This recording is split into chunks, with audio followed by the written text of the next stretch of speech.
Okay, welcome everyone to the deep dive. So today we're taking a closer look at some really interesting source material you shared, focusing on Joseph Nguyen's book, Don't Believe Everything You Think. Yeah, that title really grabs you, doesn't it? And it makes this, well, pretty bold promise right up front that you can find, everything you're looking for, like peace and joy, just by getting a handle on this idea about your thoughts. Exactly. And that's pretty much our mission today. We want to unpack the core insights from this book, really try to understand its main message, how our relationship with our thoughts, and maybe even the act of thinking itself could be the absolute key to finding that inner peace, love, and joy. It's a potentially life-changing perspective. It really seems like it. Absolutely. And the book, well, it starts right off challenging how most of us view things. Nguyen basically argues that our psychological suffering, the anxiety, the stress, the unhappiness, it's not actually caused by what happens externally. Not the events themselves. Not directly, no. He says it's our internal reaction to those events, our interpretation, specifically how we think about them. Okay, that's a huge shift right away. It reminds me of that analogy the book uses, the one about the two arrows, often linked to the Buddha. Oh, yeah, that's a powerful one. The first arrow is like the event itself, the unavoidable pain. You're stubbing your toe, getting some bad news. Stuff happens. Right, can't avoid that first arrow. But the second arrow, that's the suffering we pile on top. It's the frustration, the why me, the dwelling on it, the whole story we build around the pain. And the book suggests that second arrow, our reaction is actually, well, optional. Optional suffering. That's quite a thought. It is. And the Nguyen really drives this home with the line, we live in a world of thought, not reality. He gives these great, simple examples, like imagine two people in the exact same coffee shop. Okay. The external reality, the noise, the coffee smell of the barista, it's identical for both. But one person might be completely lost in worried thoughts, maybe about work or something someone said, just stressed and miserable. While the other person could be feeling totally peaceful, just soaking it in, enjoying the moment. Same physical place, same reality, but radically different experiences. Because their internal thinking is creating their personal world in that moment. Precisely. Or think about the word money. What does it mean? Ask 10 people, you'll get 10 different feelings, 10 different stories attached to it. Security, freedom, stress, greed, opportunity. The actual concept of money is neutral, but our thinking layers all that meaning and emotion onto it. Exactly. That's how we create our individual perception, our world, from the inside out. It really makes you pause and consider how much of what feels like solid reality is just our own mental overlay.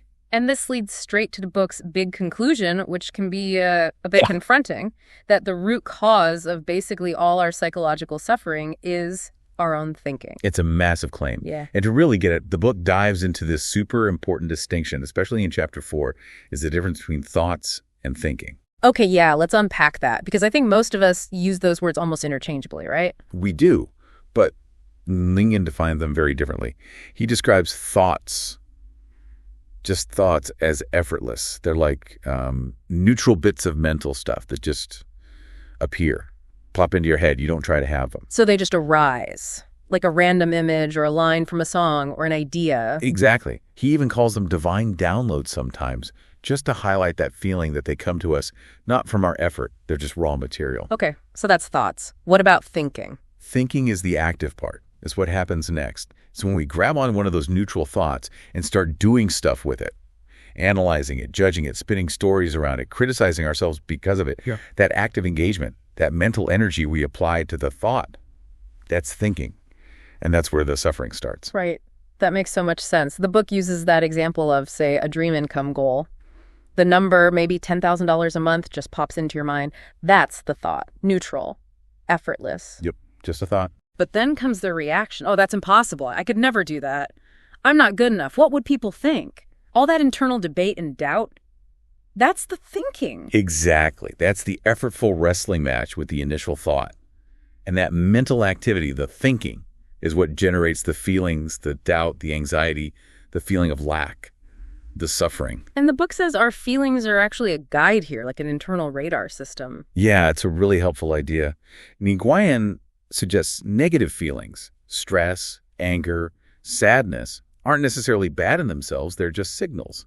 Indicators telling you, hey, you're caught up in a lot of heavy thinking right now.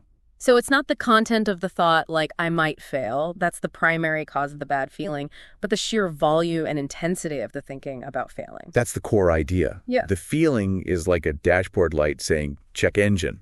It's prompting you to notice the process of thinking itself, not necessarily to fight the thoughts or change the situation immediately, but just to become aware.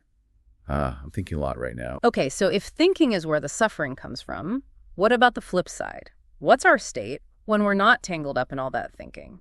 The book makes a pretty significant claim about our natural state, doesn't it? It really does. It asserts that our fundamental default state, when the thinking mind quiets down, is actually one of peace, love, joy, and gratitude. These aren't feelings we need to manufacture or strive for. They're just there, underneath. That's the idea. They're inherent. They emerge naturally when the mental static clears. That feels so backwards compared to how we usually approach happiness, We're often told, think positive thoughts, practice gratitude, actively do things to feel good. Right. And this book kind of flips that. It's not saying positive thinking is bad, but it suggests genuine positive feelings aren't primarily the result of effortful positive thinking. They're what's naturally present when we're not overthinking. Often, the positive thought comes after the good feeling, as the mind tries to label or explain it. Huh. The book mentions that exercise thinking about moments of real, deep joy or presence. Yeah, those peak moments. When you really examine them, wasn't there often a distinct lack of internal chatter? You weren't analyzing or narrating, you were just fully in it, like watching a beautiful sunset or being totally absorbed playing with a child. Exactly. Those moments of flow, connection, awe, the self-conscious, analytical thinking mind tends to take a back seat. And the flip side holds too, the book argues. The intensity of your negative feelings is usually directly linked to how much mental energy, how much thinking you're pouring into the problem at that exact moment. So more thinking equals more suffering, less thinking equals more peace. It sounds almost too simple. It does sound simple, but maybe profound. It connects to this framework the author learned, the three principles: mind, consciousness, thought. We don't need to get lost in the jargon, but the essence is that thought is the capacity to create form from the formless. Consciousness is the awareness of that form, and mind is the underlying intelligence or source.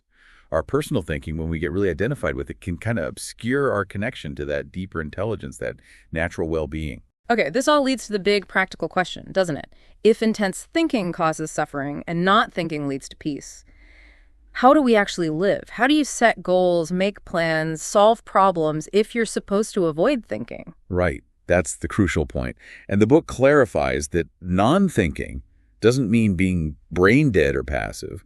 It actually describes a state of peak performance, what Chapter 8 calls flow, or being in the zone. Oh, okay. Like athletes. Exactly. Or musicians, artists, surgeons, anyone deeply engrossed in a task. They aren't consciously thinking through every single micro movement or decision. They're operating from a deeper place, accessing skills and intuition without the interference of constant analysis. So thinking, especially worried or doubtful thinking, actually gets in the way of performing well. That's the argument. Overthinking leads to hesitation, self-doubt, choking under pressure, whereas that state of flow, or non-thinking, allows for fluid, intuitive, often brilliant action. And this ties into goals, too. Chapter 9 talks about goals coming from different places. Yeah, two distinct sources: desperation or inspiration. Goals born from desperation tend to arise from heavy thinking. They feel like a should or a have to. They're driven by a feeling of lack. I need to quit this job because I hate the stress. I need to make X amount of money so I feel secure. There's a feeling of running away from something negative. Exactly. And even if you achieve those goals, the book suggests they often feel hollow because they originated from that place of suffering, that heavy thinking. But goals from inspiration, they feel different. Lighter, more like a pull. Yes, lighter, more expansive, like an exciting possibility rather than a heavy obligation. These, Nguyen suggests, come from those effortless thoughts, those divine downloads that bubble up when the thinking mind is quieter. You pursue them because you genuinely want to, because the act itself feels meaningful or joyful. It comes from a place of abundance, not lack. And to access that inspiration, you need to listen to your intuition. Chapters 13 and 14 dive into that. Absolutely. Intuition is framed as our inner wisdom, our internal guidance system. It's that gut feeling, that quiet knowing. And it's most accessible when the noisy, analytical, fearful thinking mind isn't drowning it out. So we often know what to do deep down. The book makes a strong case for that. We have an intuitive sense, but our thinking mind jumps in with doubts, fears, what ifs, worries about what others will think, the need for external proof or validation, and we end up ignoring that inner nudge. Because the thinking mind wants certainty, and intuition often doesn't offer logical proof, right? Exactly. Following intuition can sometimes feel illogical or scary to the thinking mind because it often points toward the unknown. But the book suggests that trusting that inner guidance, even when it doesn't make immediate rational sense, is often the path to unexpected positive outcomes or what feel like miracles. Fear, generated by thinking about potential negative futures, is the main obstacle. So quieting the thinking allows intuition to surface, which brings us back to creating space, like in chapter 15. Yes, that space idea is critical. The analogy of the muddy water is perfect. If you have a glass of water filled with stirred-up mud, frantically trying to filter it or stirring it more won't clear it up. You just have to let it sit, be still. Right. You create space, you stop agitating it, and the mud naturally settles, leaving the water clear. Our minds are similar. When we're caught in agitated thinking, everything feels murky. Trying to think our way out often just stirs it up more. So the solution is to stop trying so hard, to allow the thinking to settle down on its own. Essentially, yes. To create mental space by disengaging from the effortful thinking. In that quiet space, clarity returns, insights bubble up naturally, solutions appear. Think of those aha moments people like Einstein reportedly had when they weren't actively wrestling with the problem. It all sounds so simple, almost too simple, which chapter 17 mentions. Our brains seem wired to prefer complexity, don't they? They really do. The ego, which is essentially a product of thought, likes to feel important and in control. The idea that peace is just there, underneath the thinking, and doesn't require years of complex techniques, well, it can feel unsettling or unbelievable to a mind accustomed to struggle. And part of that simplicity is seeing things as neutral, like the point in chapter 12 about nothing being inherently good or bad. Yeah, the piano analogy works well there. Is any single key on a piano bad or wrong?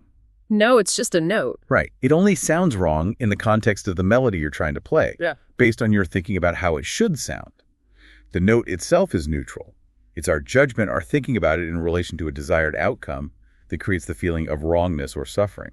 So delayed flight isn't inherently bad. It's our thinking about the delay, this ruins my plans, this is unfair, that creates the frustration. That's the perspective. The event is neutral. The thinking adds the charge. And interestingly, the book warns in chapter 16 that when you do start experiencing more peace by letting go of thinking, it might feel weird, unfamiliar. Like something's wrong because you're not worrying. Exactly. The old thinking habits, the ego might pipe up like, shouldn't you be figuring something out? Are you being lazy? This peace feels unproductive. Recognizing that resistance as just more thinking is crucial. It always comes back to awareness, doesn't it? That seems to be the thread running through the entire book. It really is the absolute key. Getting caught up in thinking again is totally normal. It's going to happen. The goal isn't to permanently stop thinking. It's to develop the awareness to notice when you are suffering. Because that suffering is your built-in signal. The signal that says, you are currently believing you're thinking. Precisely. And the moment you notice it, I'm caught in thinking right now, and that's why I feel bad. Without judging yourself, without trying to force the thoughts away, just that simple, gentle awareness, it creates distance. It allows the thinking to lose its grip and naturally settle down. Like letting the muddy water clear on its own. Exactly. That awareness is the space.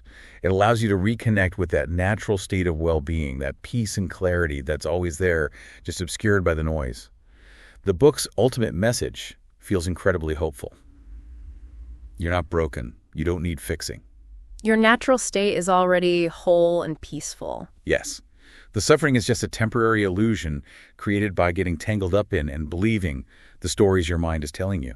Understanding this, becoming aware of it, that's the path to freedom.